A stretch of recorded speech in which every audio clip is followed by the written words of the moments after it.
bangsai agung, lapahkan como-como, gue ngebangun bumi Lampung.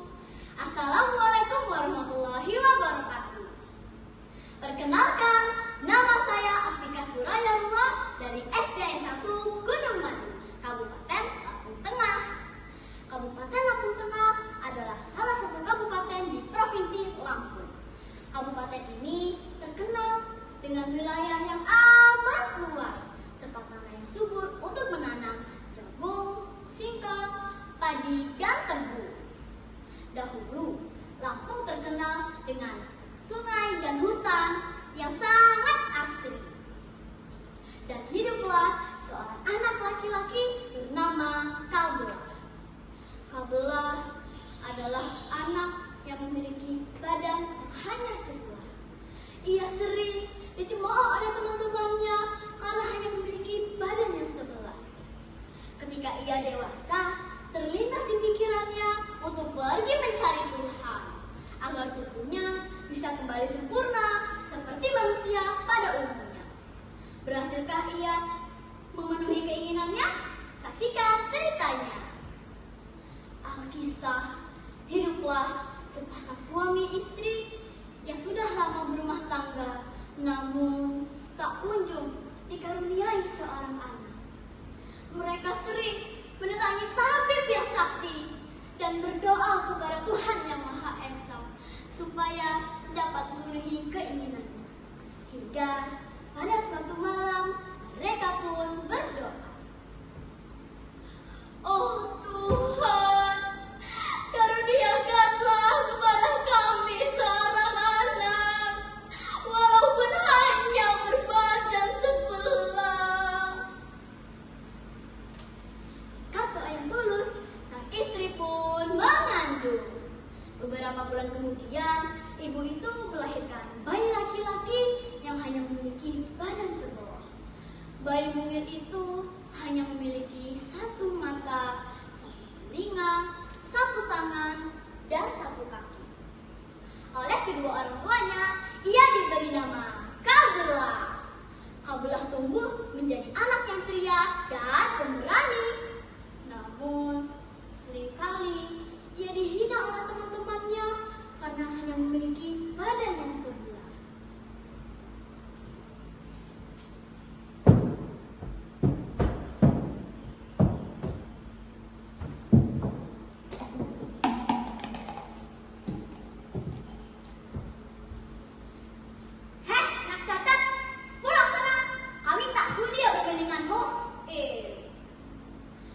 Sedihnya hati Kalbelah, ia pun pulang ke rumahnya.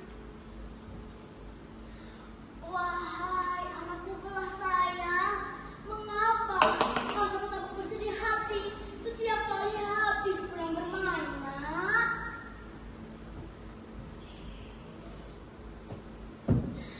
Iya Bu, Kalbelah sedih. Kalbelah selalu dihina oleh teman-teman Kalbelah. Kalbelah tidak ingin lagi bermain dengan mereka. Sudahlah anakku sayang, ini semua takdir. Jika mereka menghinamu, sama saja mereka menghina Tuhan. Meskipun sudah dinasihati oleh ibunya, namun tetap saja Kalbelah bersedih hati dan sering menyendiri. Waktu berjalan, Kalbelah tumbuh dewasa. Suatu ketika terlintas di pikirannya untuk pergi mencari Tuhan. Ia pun menyampaikan niat itu kepada kedua orang tuanya.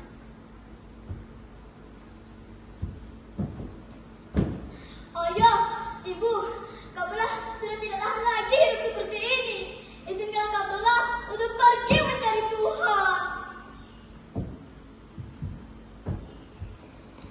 Sudahlah anakku sayang, mau sampai kapanpun kamu mencari Tuhan, kamu tidak akan pernah bertemu dengan Tuhan.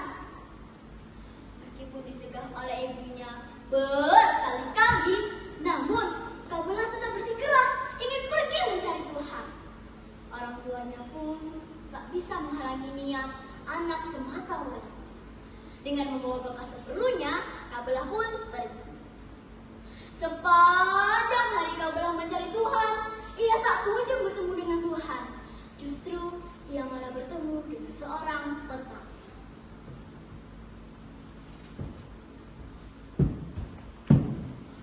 Maaf Tuan, aku ingin bertanya, apakah engkau mengetahui keberadaan Tuhan?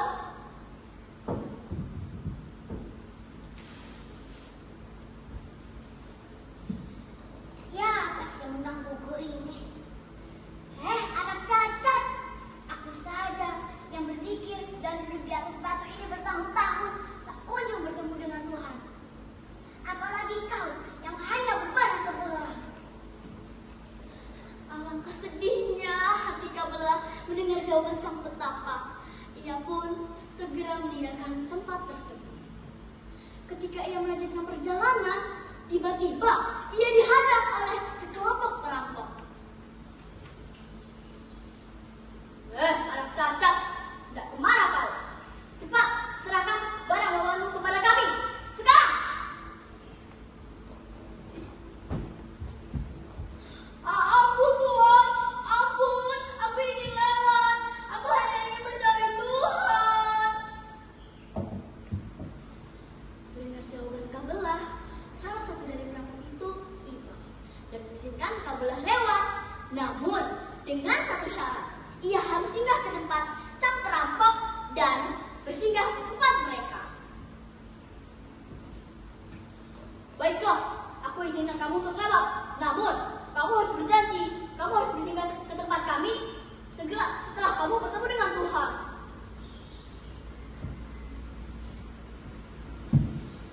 Baik Tuhan, terima kasih banyak. Kabelah pun melanjutkan perjalanan. Malam hari tiba. Kabelah berniat untuk mencari tempat peristirahatan. Ia menemukan gua yang amat besar. Sebelum masuk, ia meminta izin kepada penjaganya.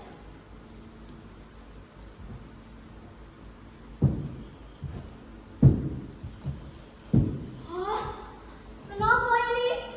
Tubuhku seperti tidak menyentuh lantai. Saat Kabelah berada di ruangan itu, ia merasa tubuhnya tak menyentuh lantai. Lalu ada suara menggema menepuk. Hei, Kabelah. Kau tidak boleh berada di dalam ruangan itu. Cepat, keluar. Saat Kabelah hendak bergegas keluar dari ruangan gua itu, ia malah merasa mengantuk sekali dan tertidur di tempat.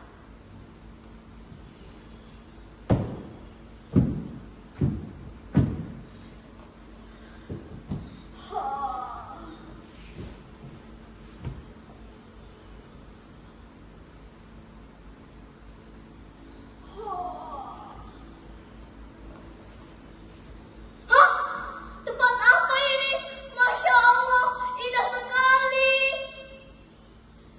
Siapapun yang mendengar suaraku, jawablah pertanyaanku ini. Di manakah keberadaan Tuhan? Dan di manakah keberadaan tubuhku yang sebelahnya?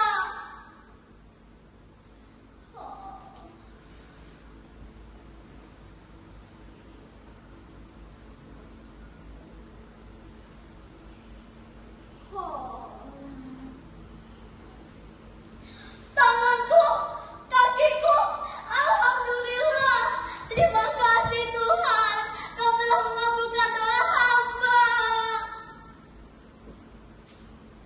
Ketika Kabelah terbangun, alangkah terkejutnya Kabelah melihat tubuhnya yang sudah sempurna. Lalu kembali terdengar suara menegurnya. Wahai Kabelah, jangan lupa untuk singgah ke tempat sang petapa dan para perampok dan ubahlah sifat mereka. Kabelah pun bergegas pulang ke rumahnya dan ia menemui sang petapa dan para perampok. Mereka pun insya tak mau lagi berkata kasar dan merendahkan orang lain. Setelah itu, Kabelah berjalan untuk pulang ke rumah orang tuanya. Alangkah bahagianya orang tua Kabelah mendapati anaknya yang sudah